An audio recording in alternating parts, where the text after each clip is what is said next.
우리 주보에 있는 지도를 한번 보시면서 우리 오늘 본문 말씀을 보시면 이해가 빠를 것입니다. 우리 고린도전서는 바울이 고린도에게 보낸 편지입니다. 언제 보냈냐면은 바울이 제3차 전도 여행을 에베소 중심으로 이렇게 제3차 전도 여행을 떠났습니다.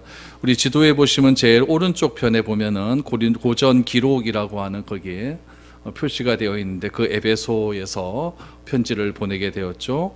AD 한 55년경에 오순절 때까지 에베소에 머물렀습니다. 그곳에서 머물면서 고린도에 보내는 첫 번째 편지를 이렇게 쓰게 됩니다.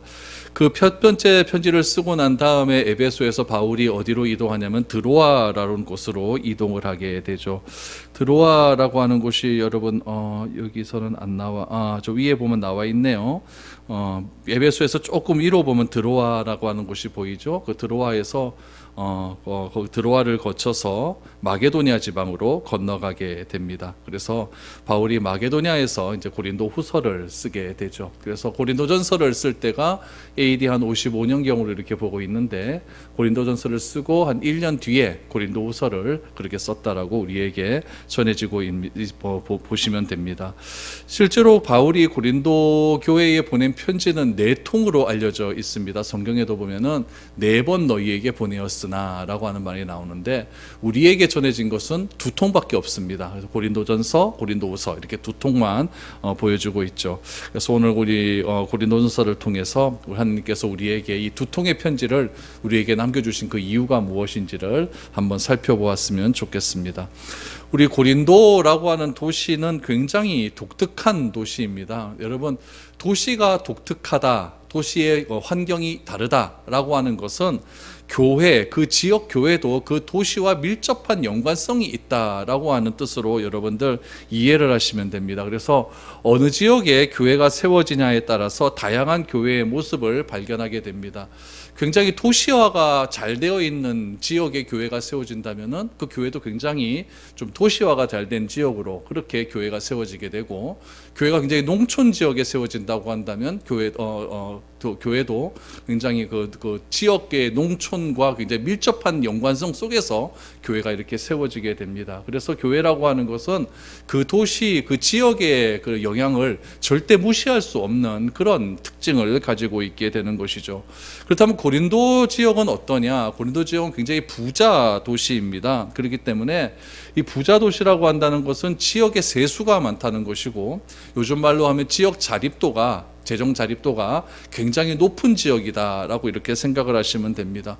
그러면 고린도 지역도 당연히 돈이 많은 그런 교회였겠죠. 굉장히 좀 부자들이 많고 그런 교회였습니다.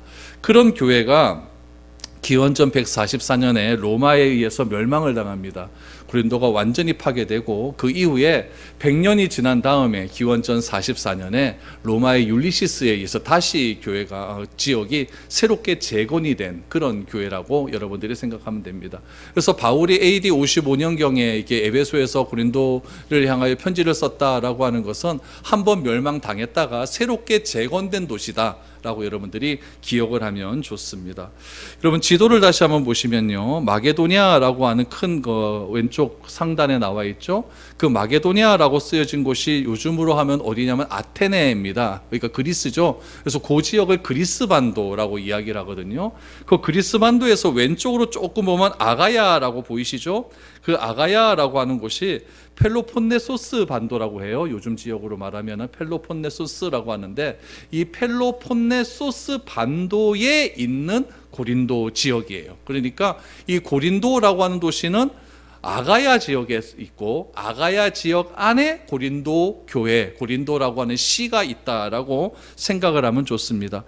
조금 잘 안 보이실지 모르겠지만은 고린도에서 조금 밑으로 내려가면은 겐그리아라고 하는 곳이 보일지 모르겠는데, 이 겐그리아가 바울이 훗날 2차 전도행 머리를 깎았다라고 하는 곳이 나와요. 그 겐그리아라고 하는 곳이 여기 있는데, 이 겐그리아가 항구예요. 항구고, 여기 지도에는 잘 나와 있지 않지만은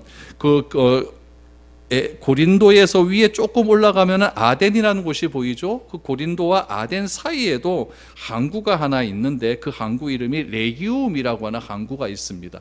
그러니까 고린도는요, 갱그리아와 레기움이라고 하는 항구 사이에 있는 도시예요. 그러다 보니까 자연적으로 지중해를 중심으로 한 무역이 굉장히 활발했던 그런 도시라고 여러분들이 기억을 하시면 됩니다. 그래서 이 고린도 지역을 중심으로 해서 경제가 굉장히 활발하게 돌아가고 부가 굉장히 축적이 많이 되었던 그런 도시였죠.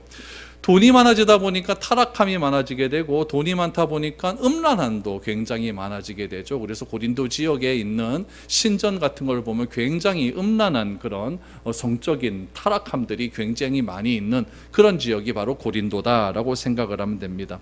그 지역에 여러분, 고린도라는 지역에 굉장히 많은 수의 인구가 살고 있었어요. 역사학자들 한 60만 명 정도, 요즘을 보면 그렇게 큰 도시는 아니지만 그때 당시에는 60만 명, 그러면 굉장히 큰 도시였습니다.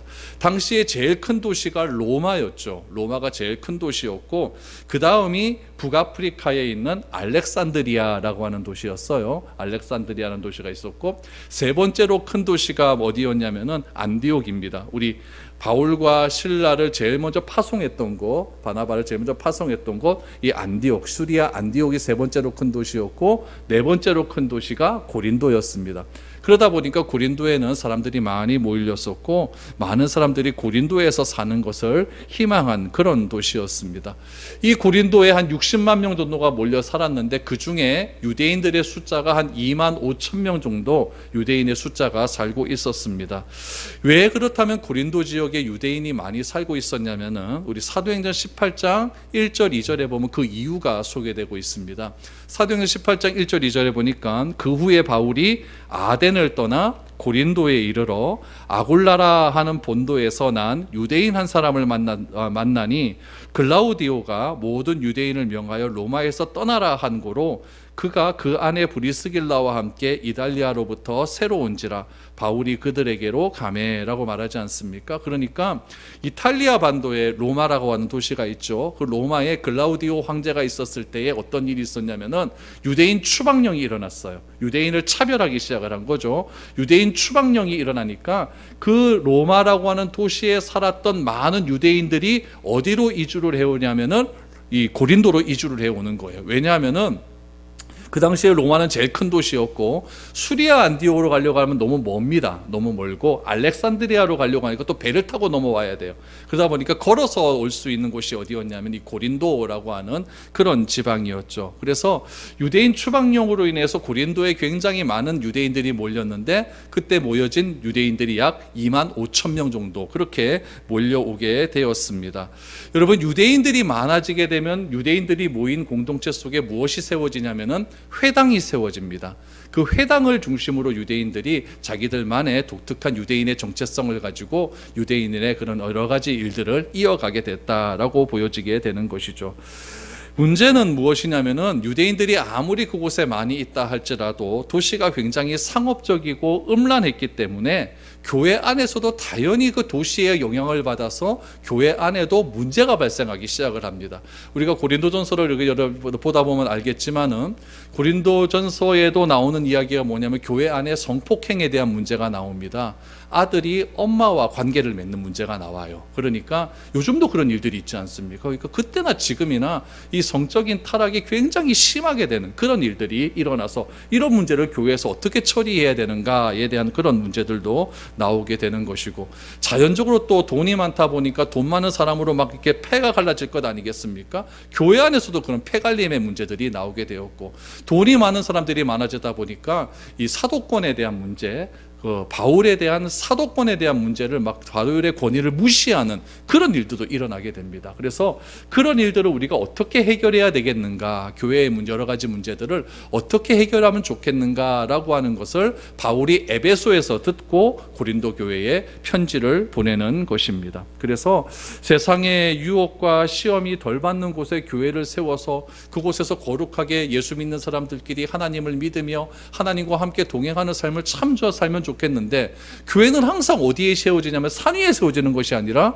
세상 한가운데 가운데 세워진다는 이야기예요. 그래서 교회는 타락하고 음란하고 세속적인 고린도 한복판에 세워져서 하나님 나라를 실현하기 위한 도구로서 그렇게 하나님께서 교회를 세워주셨고, 그 교회를 통해서 이 음란하고 잘못된 그 도시를 변화시키기를 원하시는 것, 그것이 하나님께서 도시의 교회를 세운 가장 큰 이유다라는 것을 여러분들이 기억을 하면 좋겠습니다.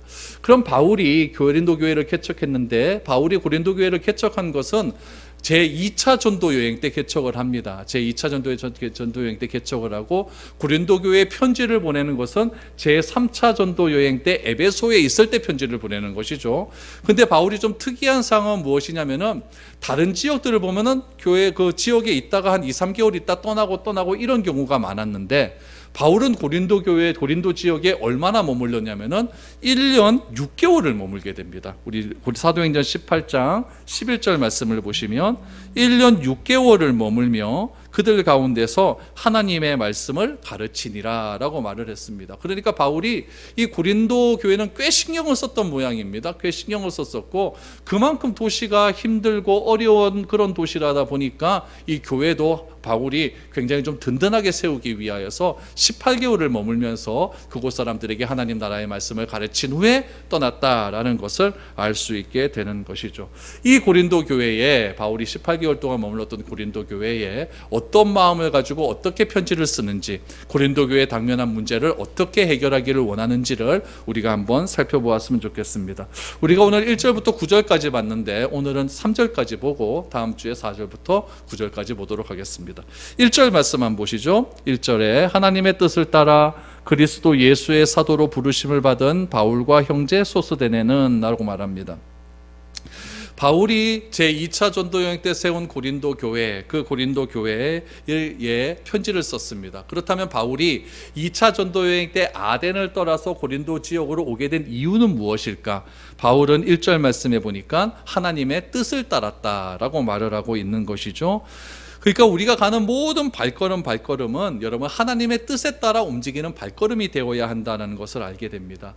우리가 이 하원이라는 지역에 미래로 교회를 세우고 이곳에 우리가 한 모임을 만들어서 이곳에서 우리가 신앙생활하는 것도 그냥 인간적인 의지에 의해서 세워진 것이 아니라 하나님의 뜻에 따라 세워졌다라고 하는 것을 여러분 꼭 기억하시기를 바랍니다.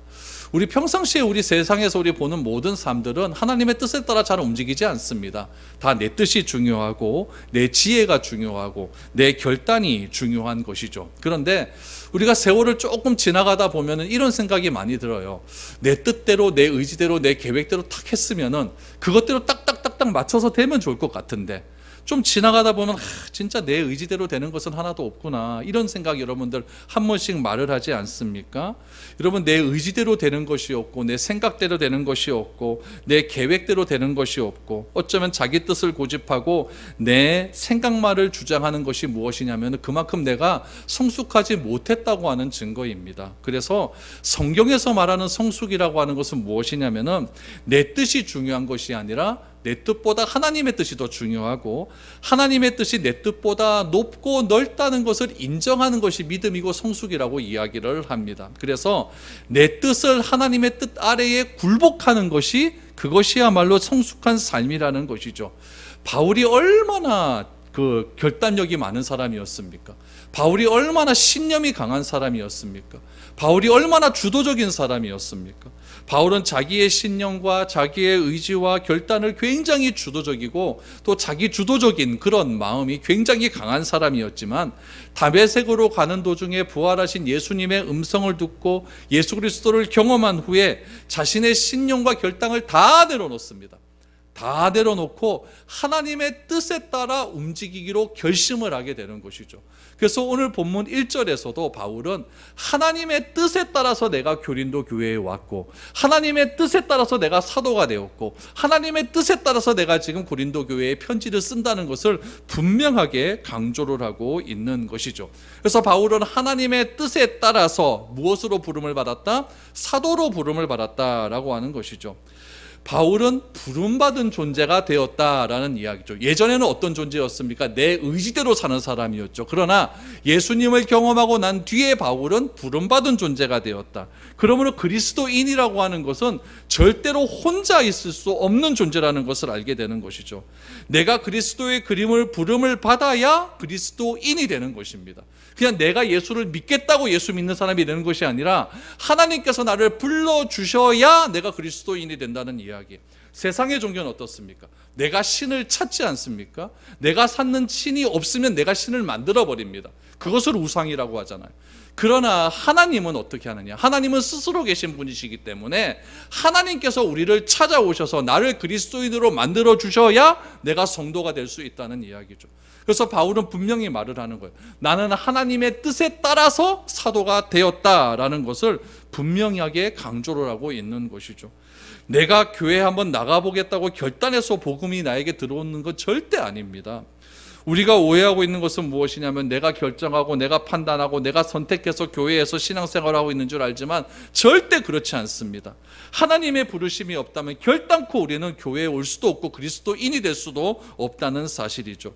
주님이 나를 찾아오셨고 나를 부르셨습니다. 찾아오시고 부르셨다, 이것이 여러분 교회예요. 찾아오시고 불러주셨다, 이것이 교회예요. 그래서 이 교회를 헬라어로 에클레시아라고 하지 않습니까?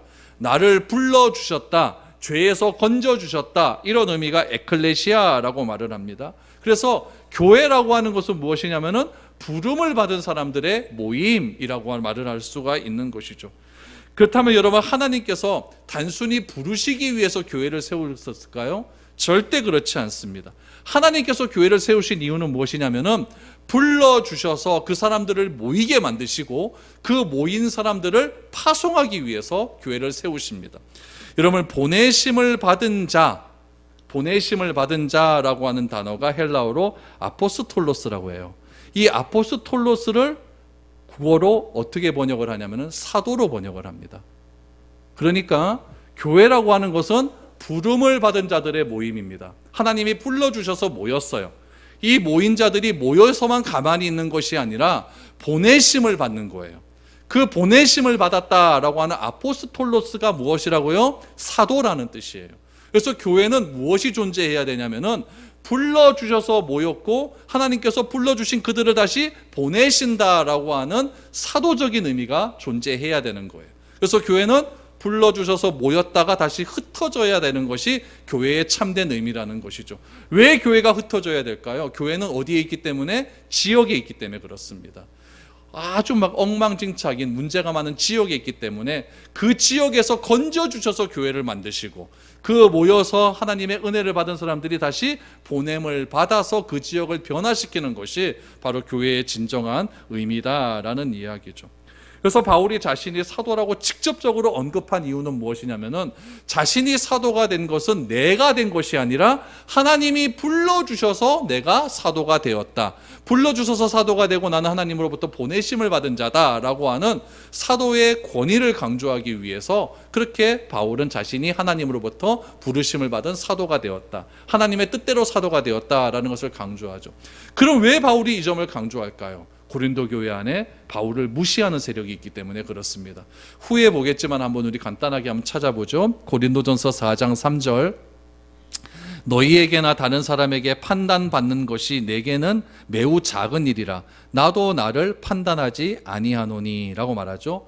너희에게나 다른 사람에게 판단받는 것, 그러니까 바울이 고린도 교회 사람에 의해서 판단받는 일이 생기는 거예요. 바울을 판단하고 정죄하는 일이 생긴다는 이야기죠. 또 9장 3절 한번 볼까요? 9장 3절에 보면 나를 비판하는 자들에게 변명할 것이 이것이니 라고 말을 합니다. 그러니까 나를 비판하는 자들이 있는 거예요. 바울을 비판하는 세력들이 교회 안에 존재하게 된다는 것이죠. 이런 세력들에게 바울이 자신의 권면을 하는 것이죠. 내가 너희를 위해서 권면하고 내가 고린도 교회를 세운 일은 절대 나의 유익을 위해서 세운 것이 아니라 하나님의 뜻에 따라 세우는 것이다 라는 것을 강조하기 위해서 바울은 자신의 사도가 하나님의 뜻에 따라 되어진 것이다 라고 말을 하고 있는 것이죠. 여러분, 이런 일들은 오늘날 교회에서도 굉장히 많이 일어나고 있습니다. 교인들과 바울 간에 거리감이 생기고 교인들이 바울의 권위를 인정하지 않는 그런 일들이 오늘날 교회에서도 얼마나 많이 일어나게 됩니까? 목회자와 교인들 간에 갈등이 생겨서 그래서 싸우고 교회 안에 폐가 갈리고 이런 일들이 너무나 많이 있다는 이야기죠. 그래서 바울은 이런 모든 갈등적인 요소들이 복음의 능력으로 회복되기를 원하는 그런 바울의 노력을 우리는 알 수가 있는 것이죠. 그런 노력 중에 하나로 표현되는 것이 무엇이냐면은 예수 그리스도의 사도다라는 것을 강조하고 있는 것이죠. 그래서 바울은 자신은 하나님의 뜻에 따라서 부르심을 받아 사도가 되었고 또 한 명의 사람이 등장을 하는데 소스데네라고 하는 사람이 등장을 합니다. 이 소스데네라고 하는 사람은 바울이 고린도에서 1년 6개월 동안 머물고 있었을 때에 만난 사람입니다. 한번 찾아볼까요? 18장 사도행전 18장 17절 모든 사람이 회당장 소스데네를 잡아 법정 앞에 때리되 갈리오가 이 일을 상관하지 아니하니라 라고 말을 합니다. 바울이 당시에 복음을 전할 때 누구에게 맨 처음에 갔냐면 여러분 그 사도행전을 보면 바울이 맨 처음에 간 곳은 어디냐면 항상 회당을 먼저 가요. 회당에 먼저 가는 이유는 뭐냐면 하나님을 그들이 다 알고 있기 때문이죠. 그래서 회당에 가서 복음을 전하는데 바울이 고린도 지역에서도 회당에 가서 복음을 전했어요. 그런데 그 회당장의 이름이 뭐냐면 소스데네예요. 근데 바울이 사역을 다 마치고 이제 고린도를 떠나려고 할 때 그곳에 있었던 로마 사람들과 유대인들이 바울을 고소하는 일이 생깁니다. 고소해서 바울이 추방령을 내릴 때 매를 때리라고 이렇게 추방령을 내리죠. 그때 바울을 대신해서 매를 맞았던 사람이 소스데네예요. 그러니까 바울의 입장에서는 이 소스데네라고 하는 회당장이 자신을 위해서 몸까지 내어주고 매를 맞아주고 그 사람이 복음의 귀한 열매가 되었다는 것은 너무나 귀한 일이에요. 그래서 바울은 이야기하는 거죠.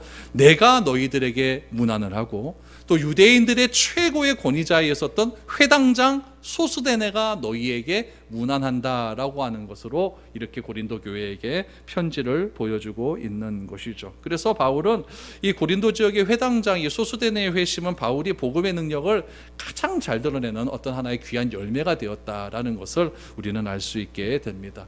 이 바울과 소스데네가 고린도 교회에게 어떻게 문안하는지 한번 살펴보면서 우리도 성도들과 이런 문안들이 좀 많이 일어났으면 좋겠습니다. 2절 3절입니다.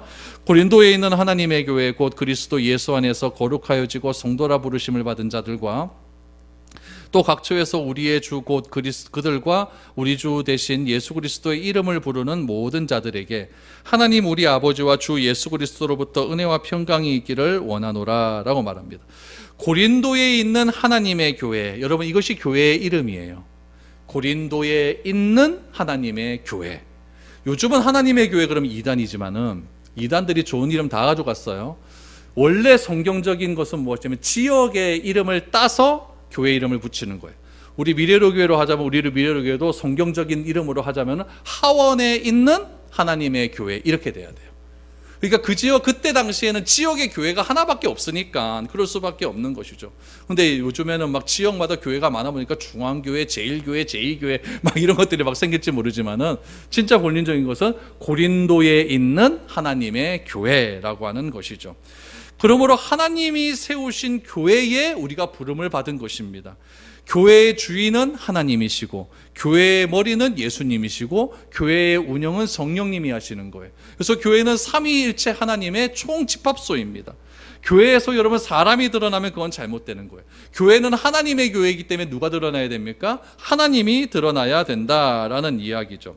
그래서 교회라고 하는 것은 그리스도 예수 안에서 거룩하여진 사람을 오늘 2절에도 보니까 성도다라고 이렇게 부르고 있는 것입니다. 교회를 구성하는 세상에서 부르심을 받은 사람, 에클레시아죠. 그 사람을 무엇이라고 한다? 성도라고 하는 거예요. 그 성도 한 사람 한 사람들이 모인 모임을 뭐라고 한다? 에클레시아, 교회라고 그렇게 부르는 거예요. 그래서 내가 하나님의 부름을 받아서 교회가 되었는데 우리의 삶이 그리스도 밖의 삶이 되면 안 된다는 얘기예요. 그래서 그리스도 안에 있는 성도라고 이야기하는 거예요. 그래서 그리스도 예수 안에서 거룩하여진 사람을 성도라고 부를 뿐 아니라 성도의 모임 속에서 교회의 주인 되신 하나님이 드러나는 것, 그것이 교회라는 거죠. 그럼 교회에서 하나님의 이름이 드러나기 위해서는 어떻게 해야 되는가? 예수의 이름을 부르면 돼요. 오늘 본문에서도 2절에 보니까 예수의 이름이 나오지 않습니까? 예수의 이름, 그게 무엇일까요? 예수는 하나님의 아들입니다. 예수는 그리스도십니다. 예수는 나의 주이십니다. 이런 고백들이 교회에서 자꾸 나오면은 그것이 예수의 이름을 부르는 것이고, 그 예수의 이름을 부름을 통해서 교회에서 하나님이 드러나게 되는 것이죠. 그래서 교회에서 어떤 한 특정한 한 사람의 이름이 자꾸 드러나면 그거는 잘못된 겁니다. 교회는 누구가 드러나야 된다? 하나님이 드러나야 된다. 하나님이 드러나는 방법은 예수를 고백하면 되는 거예요. 예수는 그리스도시요, 예수는 하나님의 아들이요, 예수는 나의 주시다. 이런 고백이 교회에서 자꾸 나오면 된다라는 이야기죠. 이 교회를 위해서 바울은 어떻게 빌고 있냐? 3절에 보니까 은혜와 평강이 있기를 마음으로 기도합니다. 여러분, 은혜라고 하는 것은 무엇이냐면은 하나님으로부터 흘러나오는 하나님의 성품입니다. 그래서 내가 은혜 받았다라고 하는 것은 목사 말이 내 마음에 들었다, 이 얘기가 아니라 하나님으로부터 흘러나오는 성품이 나에게 느껴진다라고 하는 그런 뜻입니다. 그래서 여러분들이 은혜가 나에게 있기를 원합니다라고 하는 것은 하나님의 성품이 나에게 있기를 원한다라는 이야기죠. 그 하나님의 은혜의 성품이 나에게 들어오게 되면 나의 마음속에 어떻게 되어질까요? 평강이 넘치는 거예요. 그래서 은혜와 평강은 항상 같이 갑니다. 은혜가 넘치는 자는 결코 불안하지 않습니다. 내가 불안하다는 것은 내 안에 뭐가 없다? 은혜가 없는 거예요. 내가 두려움이 많다는 것은 하나님으로부터 흘러내려오는 하나님의 성품이 내 안에 점점 사라지고 만다는 이야기예요. 여러분, 은혜와 평강이 우리에게 흘러 넘쳐야 고난과 상황이 크게 보이지가 않습니다. 은혜와 평강이 나에게 넘쳐야 상황 너머에 계신 주님이 보이기 시작을 하는 거예요. 은혜가 떨어지게 되면은 내 눈앞에 있는 고난과 상황이 자꾸 커져 보여요. 커져 보이다 보니까 그 고난과 상황 뒤에 계신 주님은 작아지게 되는 것이죠. 그러나 은혜가 차고 넘치게 되면은 주변이 작아지고 문제는 해결되지는 않았지만, 여러분, 뭐가 안 되냐면은 두려움이 사라집니다. 왜냐하면 은혜가 넘치니까 내가 뭐이기 때문에, 평강이 있기 때문에 두려움이 사라지게 되는 것이죠. 여러분, 우리 어릴 때 생각해 보세요. 여러분 자녀나 여러분 조카들이나 조그만 애들이 있어요. 걔들이 고민하는 게 있어요. 그거 보면 우리가 보면 참, 아이고 뭐 저런 거 갖고 고민하노 이러지 않습니까? 우리들도 그래요. 우리들도. 여러분, 어렸을 때 여러분들이 했던 고민을 한번 생각해 보십시오. 근데 다 크고 나서 이제 어른이 되고 장성해서 가만히 생각해 보니까 어릴 때 했던 고민이 그게 뭐예요? 아이고, 왜 저런 고민을 했겠노? 이런 생각 안 듭니까? 여러분, 우리도 또 신앙생활할 때, 신앙생활하기 초창기에 한 20년, 30년 전에 신앙 때문에 했던 고민을 한번 생각해 보십시오. 지금 와서 생각해 보니까 너무나 어렸던 고민이라는 이야기죠. 그때는 왜 그렇습니까? 은혜와 평강이 적은 거예요. 그러다 보니까 그런 신앙적인 고민들이 커 보이는 것이죠. 그래서 요 문제 때문에 내가 막 시간이 흔들리고, 요 문제 때문에 내가 막 교회가 흔들리고 막 이런 경험이 있는데, 나중에 하나님을 더 알고 하나님의 은혜가 내 마음속에 들어와 보니까 그때 어릴 때 했던 그런 모든 고민과 걱정들이 참으로 작은 거였구나라는 것을 알게 되는 것이죠.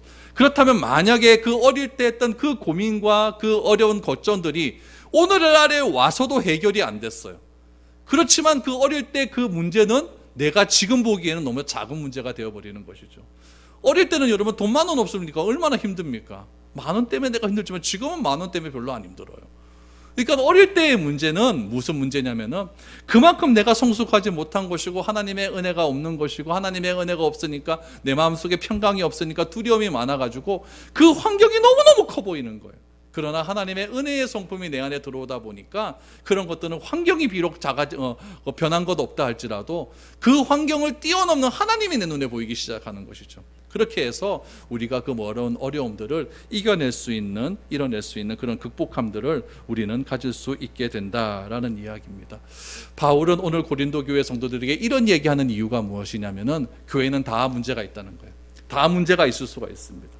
어느 교회도 여러분 문제 없는 교회는 없습니다. 그러나 그 문제에 집중하지 말고 그 문제 뒤에 너머에 계신 하나님께 집중하자는 거예요. 그래서 바울은 자기 자신을 가리켜서 하나님의 뜻대로 부르심을 받은 사도라고 이야기를 하고, 그 사도의 귀한 열매로서 얻어진 회당장 소스데네를 같이 끌어들임을 통하여서 이 고린도 교회에 담겨진 여러 가지 문제들을 우리 하나님의 은혜로 한번 해결해 보자라고 그렇게 고린도 교회 성도들에게 편지를 보내고 있는 것이죠.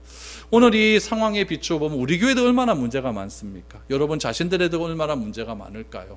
그런 문제들을 우리 하나님의 은혜와 평강 가운데서 조금씩 해결해 나갈 수 있었으면 좋겠습니다. 그래서 주님이 기뻐하시는 그런 교회로서 우리가 성숙해져서 이런 걱정과 고민들이 이제 아무것도 아니구나. 비록 어려움들은 해결되지 않는다 할지라도 그 어려움 너머에 계신 하나님께 우리가 집중함을 통하여서 이런 모든 문제들 가운데 우리 마음속에 참된 평강함이 넘치는 그런 은혜가 우리 가운데 넘쳐날 수 있었으면 좋겠습니다. 그래서 나의 현재 삶 속에 고민하고 기도하는 모든 상황을 뛰어넘는 하나님의 은혜를 이 고린도전서를 통해서 체험하며 나갈 수 있는 그런 복된 삶이 될 수 있기를 축복드립니다.